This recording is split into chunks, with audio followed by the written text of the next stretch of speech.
नमस्कार किसान भाइयों, आपका स्वागत है अपने YouTube channel technique modern farming में। किसान भाइयों, जैसे कि 26 जनवरी आने ही वाली है, तो यही सही समय है किसान भाइयों अपने गन्ने की फसल में कल्लों का विकास कैसे करें।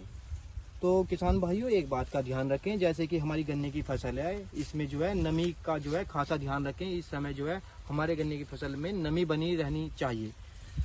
सबसे पहले किसान भाइयों अपने गन्ने की फसल में खरपतवार का जो है उपचार कीजिए। जैसा हमारे गन्ने की फसल में खरपतवार उग चुका है, तो सबसे पहले इसका एक स्प्रे कीजिए।